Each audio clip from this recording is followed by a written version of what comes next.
한 주간 저와 여러분이 인도받을 말씀은 마태복음 13장 3절입니다. 마태복음 13장 3절입니다. 우리 한 목소리로 같이 한번 읽어보겠습니다. 예수께서 비유로 여러 가지를 그들에게 말씀하여 이르시되 씨를 뿌리는 자가 뿌리러 나가서 아멘.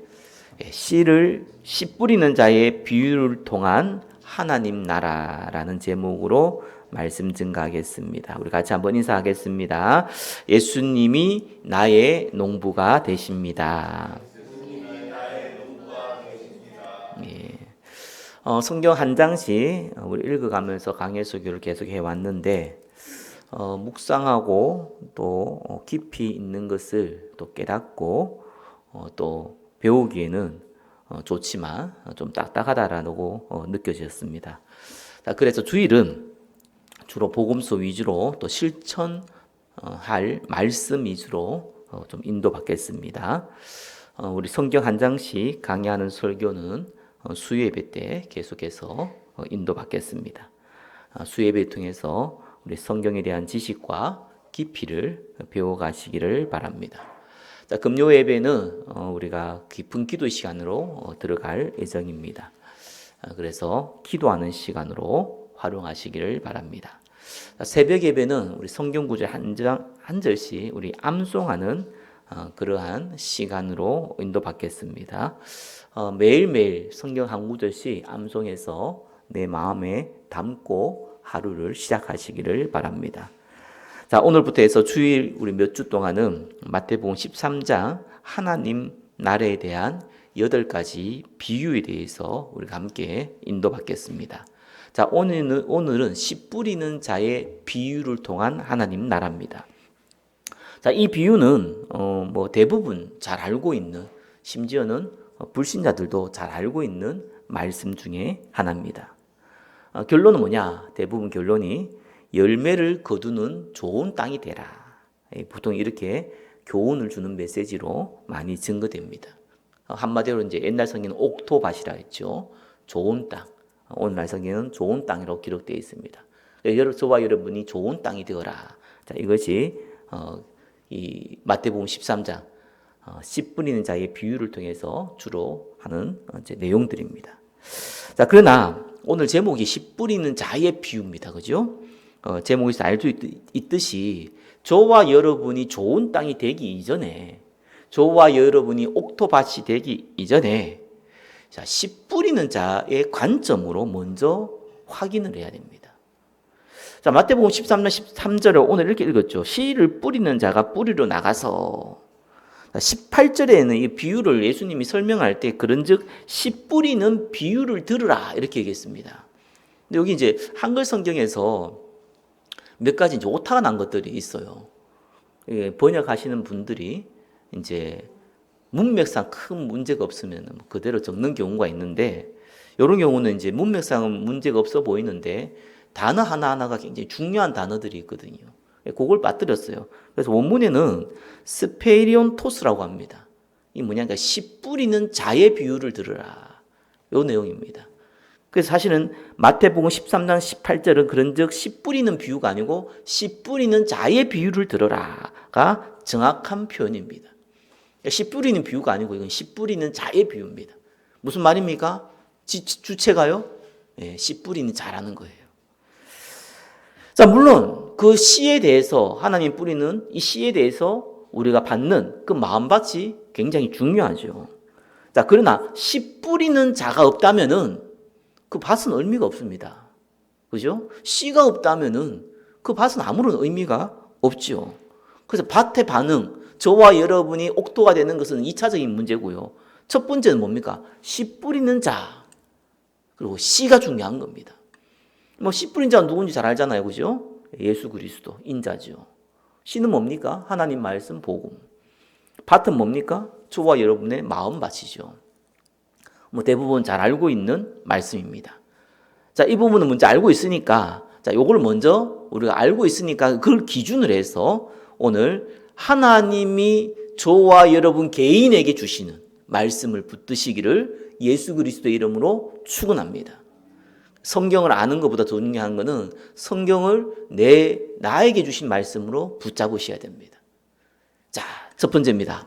씨를 뿌리는 자 비유의 주인공은 예수 그리스도이십니다. 당연하죠. 씨 뿌리는 자가 예수 그리스도죠. 근데 그 비유의 주인공이 저와 여러분이 아니라는 거예요. 그 주인공이 예수 그리스도입니다. 마음밭이 주제가 아니고 씨 뿌리는 자가 주제입니다. 자, 그래서 마태복음 13장 37절에 이제 가라지 비유할 때 예수님이 얘기하죠. 좋은 씨를 뿌리는 이는 인자요라고 나옵니다. 그렇죠? 씨 뿌린 자가 예수 그리스도라는 걸 우리가 알 수 있죠. 자, 씨를 뿌릴 때 이 씨가 다른 곳에 떨어진다고 할지라도 씨를 뿌리는 농부는 무엇을 기대하면서 씨를 뿌리겠습니까? 당연히 풍성한 열매를 거둘 것을 생각하면서 뿌리겠죠. 이때 이스라엘 농사법이 씨를 이렇게 뿌리는 것이다, 이런 이제 뿌리는 그 방법이다, 이런 얘기를 하는데, 사실은 제가 알아보니까 나도 그렇게 알고 있었거든요. 그게 아니더라고요. 지금처럼 씨가 풍성하지 않습니다. 씨를 아무 데나 안 뿌려요. 근데 예수님이 조금 과장 표현이죠. 왜냐하면 그때 이 밭이 이렇게 네모나지도 않고요. 이렇게 굴곡되어 있습니다. 그러니까 씨를 뿌리다 보면은 옆에 나갈 수도 있는데, 여하튼 간에 이 씨는요, 귀중하기 때문에 농부들이 아무 데 막 뿌리지 않습니다. 자기 땅에서 그것도 알맞은 곳에서 팍팍 뿌려요.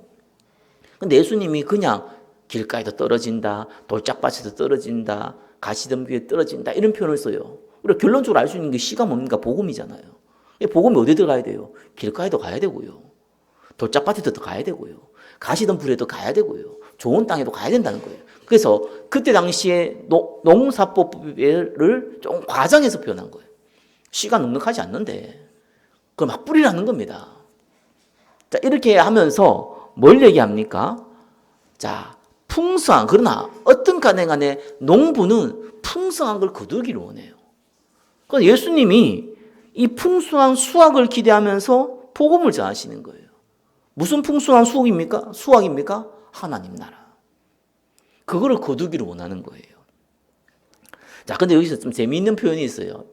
마태복음 13장 11절에 천국의 비밀을 아는 것은 너에게 허락하였으나, 이렇게 나옵니다. 천국이라는 단어를 썼어요. 그죠? 근데 누가복음 8장 10절에는요, 똑같은 내용이에요. 하나님 나라의 비밀을 아는 것이 너에게는 허락되었으나, 똑같은 지금 씨 뿌리는 비유를 얘기하면서요, 누가복음에는 하나님 나라라고 그랬고요. 마태복음은 천국이라 했습니다. 이게 같은 단어가 아니냐 이렇게 생각하는데 맞는데 원어가 달라요, 완전히. 뭐라 그러냐니까 진짜로 천국 우리 한글로 천국을 썼잖아요. 그 천국을요 원어도 그대로 천국입니다.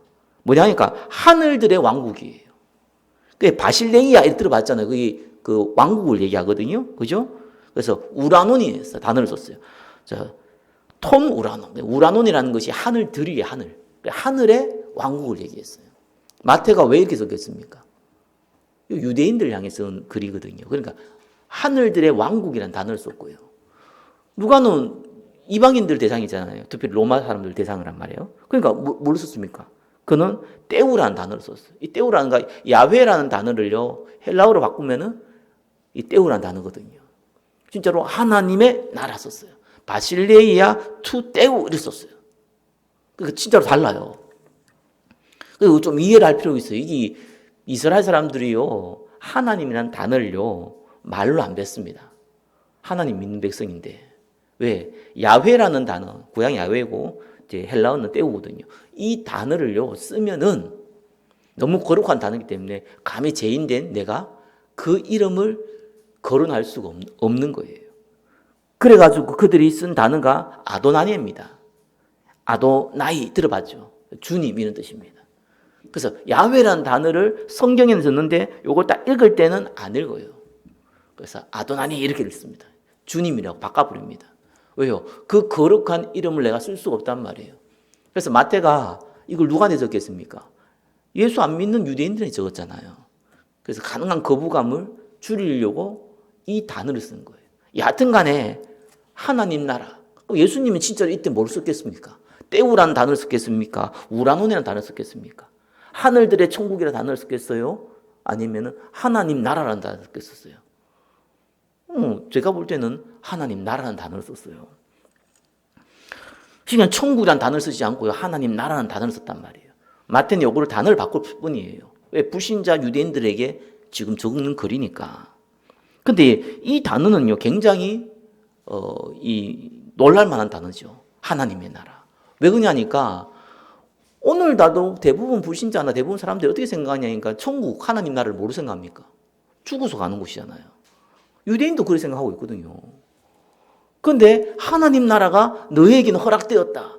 하나님 나라가 임하였다. 이런 단어를 쓴단 말이에요. 그 말은 그들이 생각하고 있는 생각, 관점을 완전 바꾼 버린 겁니다. 저와 여러분 생각 바꾸셔야 돼요. 내가 열심히 하고 충성되게 하고 열심히 하고 하면은 복 받는다. 이런 개념이 아니라니까요. 하나님의 나라가 저와 여러분에게 임하였고 하나님 나라가 저와 여러분을 통해서 확장된다는 생각을 틀을 바꾸셔야 돼요. 눈에 보이는 것을 보는 게 아니라 눈에 보이지 않는 것을 믿음으로 볼 수 있는 생각의 틀을 바꾸셔야 됩니다.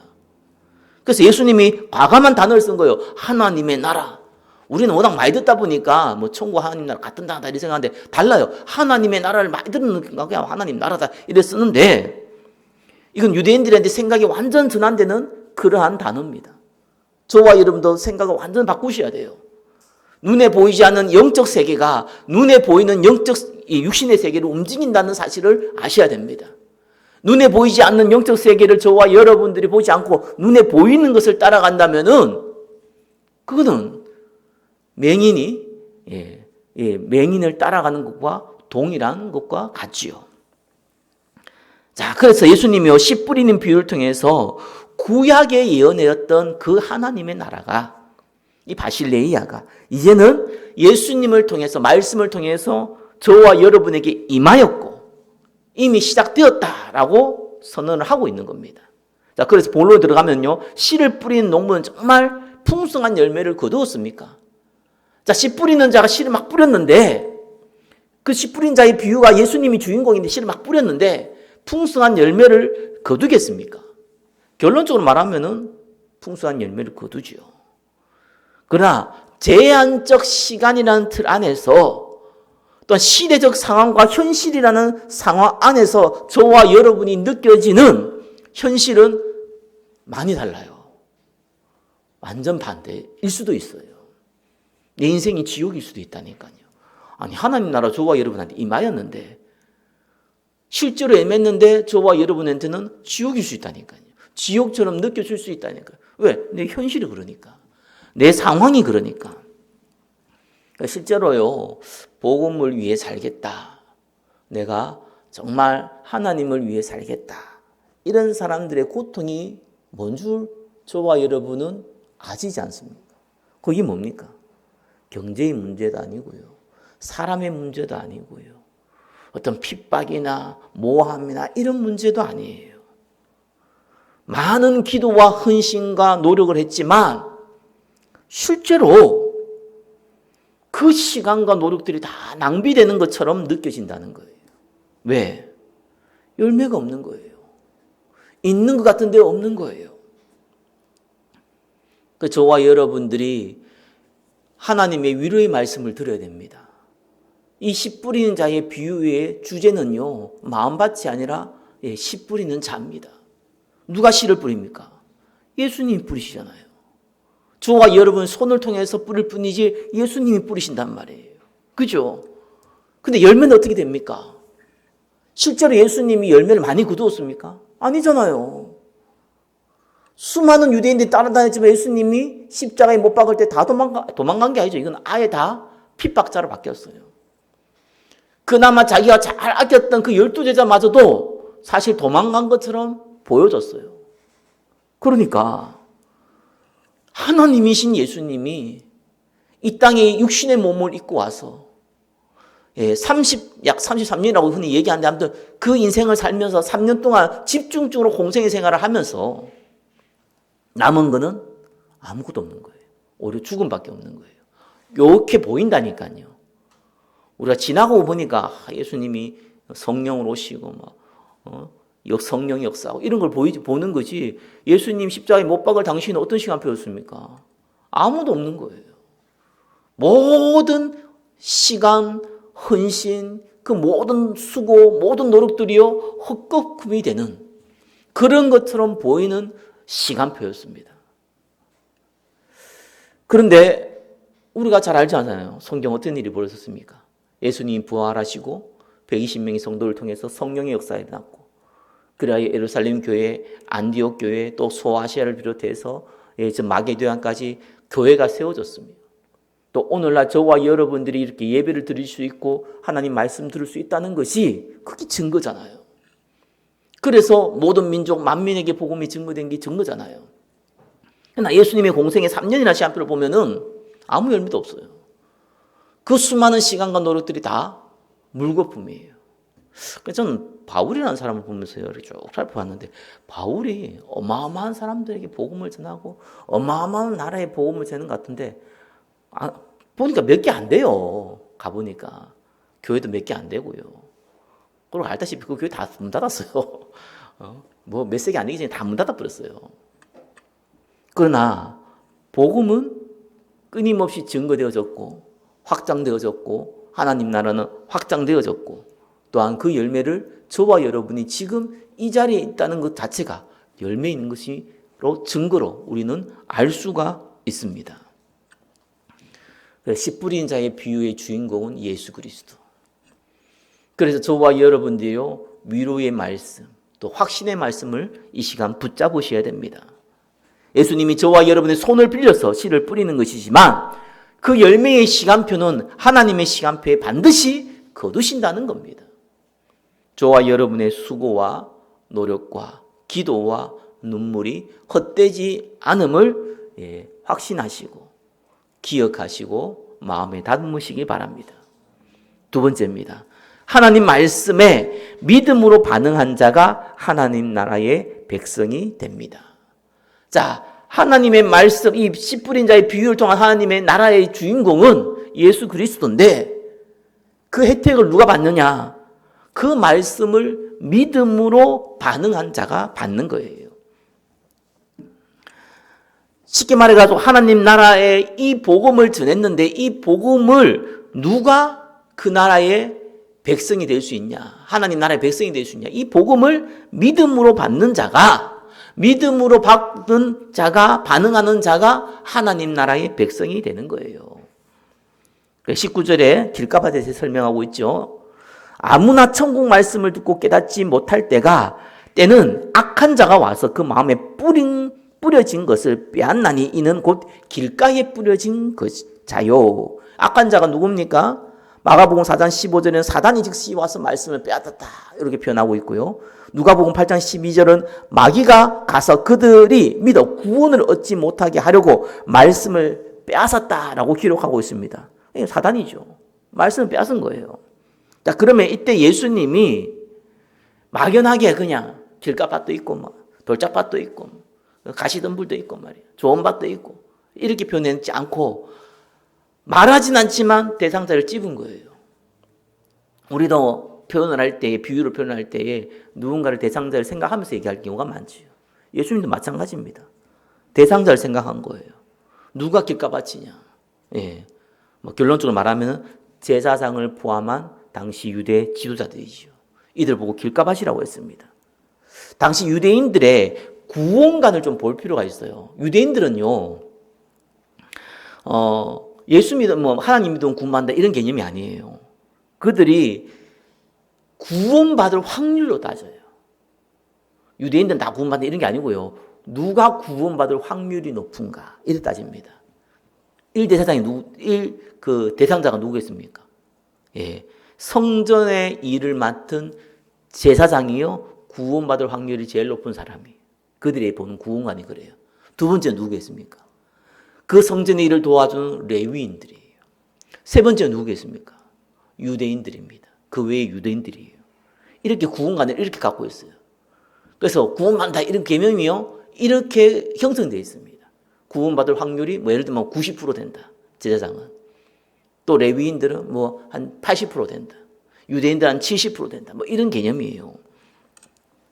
그런데 이방인들 또 뭐 세리들, 뭐 장녀들, 뭐 문둥병자들 이런 사람들은요 부정한 자들이에요. 그래서 구원 절대로 못 받는다 이렇게 생각하고 있어요. 구원과는 거리가 먼 사람이에요.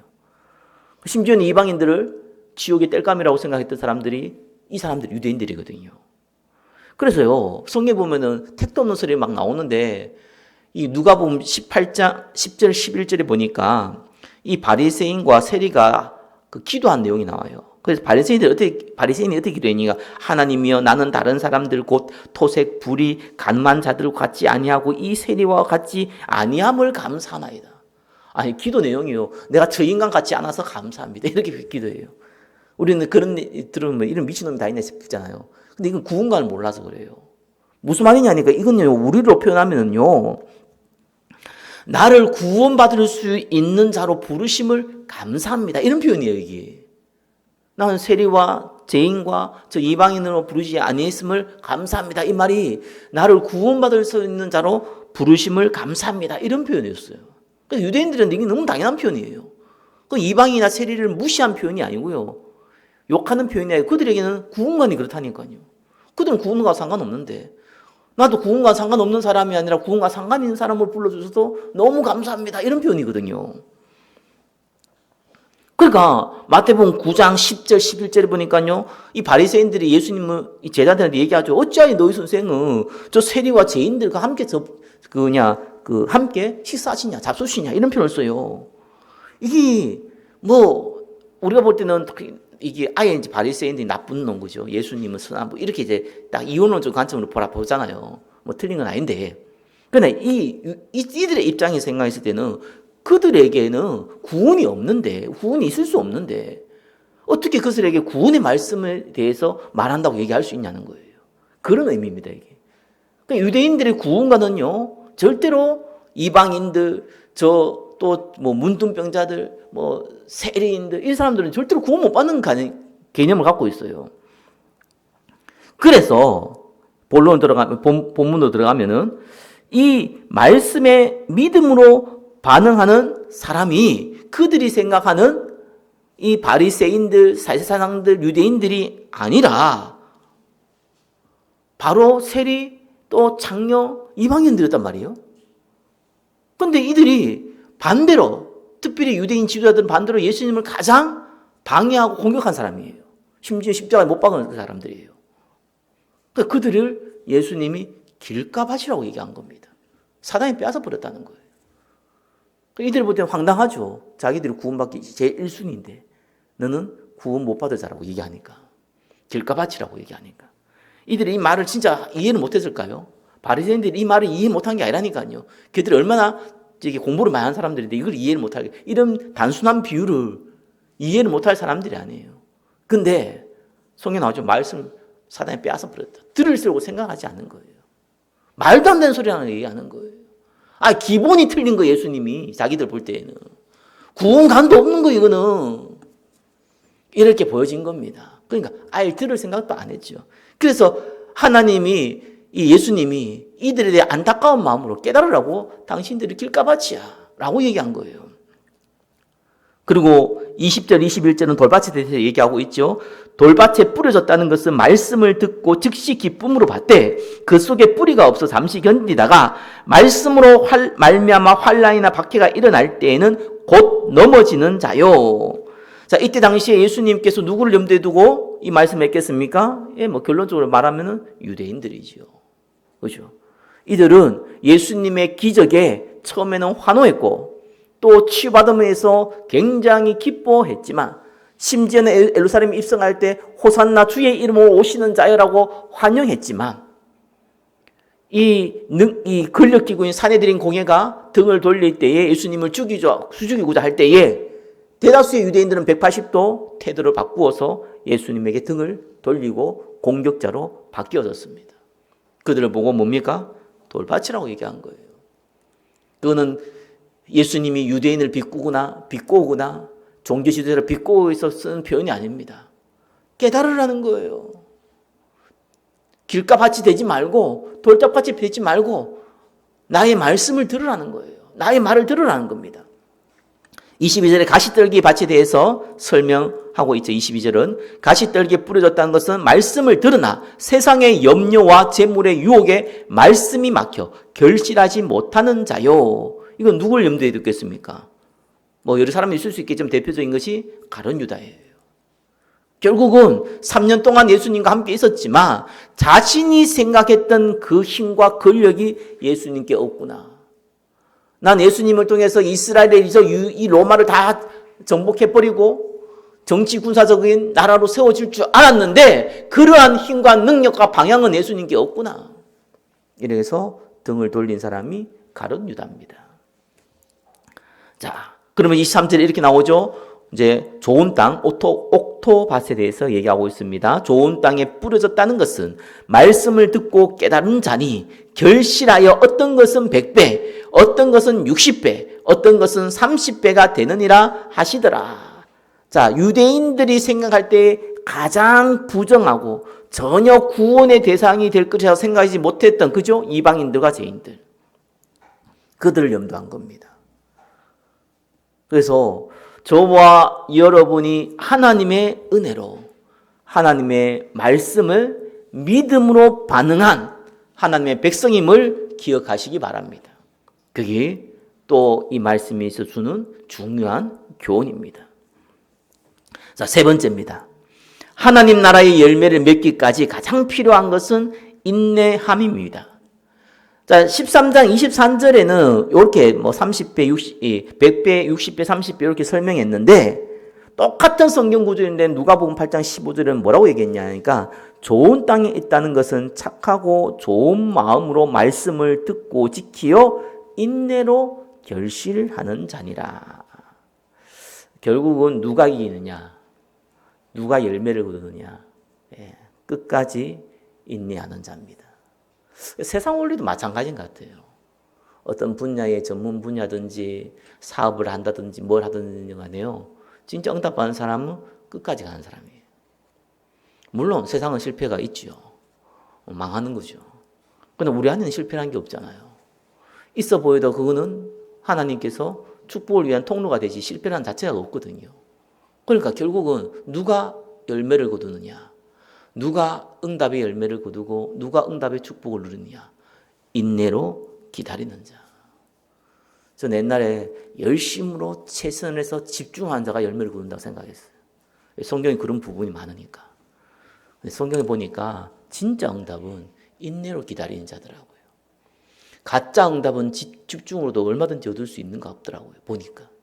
근데 진짜 응답은 인내로 기다려야 돼요. 그래서 500명에게 예수님이 보였잖아요.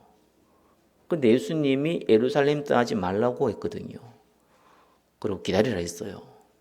근데 그때 남은 사람 120명밖에 없었어요. 380명 사라졌어요. 그들이 은혜를 안 받은 자입니까? 그들은 망한 자입니까? 아니에요. 더 큰 열매, 더 큰 응답들이 있었을 거예요. 아니, 더 있을 수도 있죠. 사실 바울이 이 편지를 적을 때요, 바울만 교회를 세운 게 아닙니다. 수많은 사람들이 교회를 세웠어요. 또 수많은 사람들이 교회를 부흥시켰어요. 그때 당시에. 근데 그에 대한 기록이 없어요. 그 주인공이 누군지, 누가 했는지 기록을 해놓지를 않았어요. 근데 바울을 중심으로 해놨거든요. 바울이 바울이나 베드로 중심으로 적어놨거든요. 사도행전 같은 경우는. 서신송에서 우리가 확인은 가능하죠. 다른 사람들은 교회를 안 세운 게 아닙니다. 그분들 중심으로 세워놨어. 근데 그분들 정말 교회를 많이 세웠냐? 그렇지도 않더라니까요. 그러니까 성경을 기록하니까 2000년, 예수님 앞으로 오실 때까지, 그죠? 그게 4000년이 될지 5000년이 될지 어떻게 됩니까? 그때까지 하나님이 열매를 거두게 하신 겁니다. 이 몇몇 사람을 통해서요. 진짜 열매는요, 기다리는 자예요. 인내하는 자입니다. 저와 여러분이 갈라디아서 6장 9절에 포기하지 아니하면 때가 이름에 거두리라. 포기만 하면 돼요. 그래서 포기라는 것이 여러 가지 있잖아요. 그죠? 관심이 없는 건 포기가 아닙니다. 그거는 아예 시작을 안 한 거고요. 포기라는 건 뭡니까? 최선을 다했는데 열매가 없을 때 우리는 포기라는 단어를 씁니다. 근데 우리의 목적이 뭡니까? 하나님 나라잖아요. 그죠? 생명 살리는 하나님 나라입니다. 그래서 인내로 결실하셔야 돼요. 말씀대로 인내함으로 행할 때에 하나님의 시간표가 되면 그게 저와 여러분 죽고 나설 수 있어요. 로마 같은 경우는 거의 300년 동안 거죠. 열매 없었잖아요. 심지어 가타곰이 태어나서 가타곰이 죽었잖아요. 그러고 나서 열매를 거두었잖아요. 정확하면 250년이지만 그렇게 거두었잖아요. 그러니까 분명한 것은 인내로 기다리는 자에게는 하나님이 열매를 거두게 하신다. 그 과정 가운데 그 열매를 맺을 필요한 모든 것을 공급하신다. 우리는 또 이렇게 생각할 수 있잖아요. 아니 처음부터 예수님이 좋은 땅에 뿌리면 되지 않느냐. 왜 열매도 거두지 못할 저게 길가밭, 돌짝밭, 가시덩굴밭, 오히려 뒤통수 치는 그 밭에도 왜 뿌리는가? 라고 우리는 질문할 수 있습니다. 여기서 예수님의 의도를 아셔야 돼요. 저와 여러분에게 이 뿌려진 씨, 또 수많은 열매 없이 뿌려진 씨, 많이 낭비되는 것 같아 보여도 결국은 농부 되신 예수 그리스도께서 저와 여러분을 통해 그 뿌리는 씨의 풍성한 수확을 거둘 것이다 라는 거예요.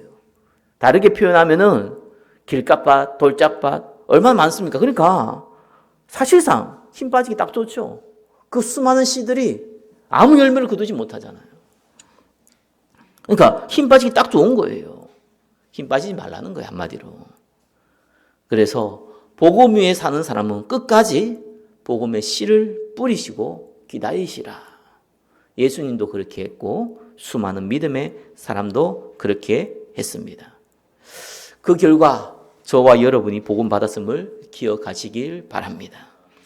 결론을 말씀드리겠습니다.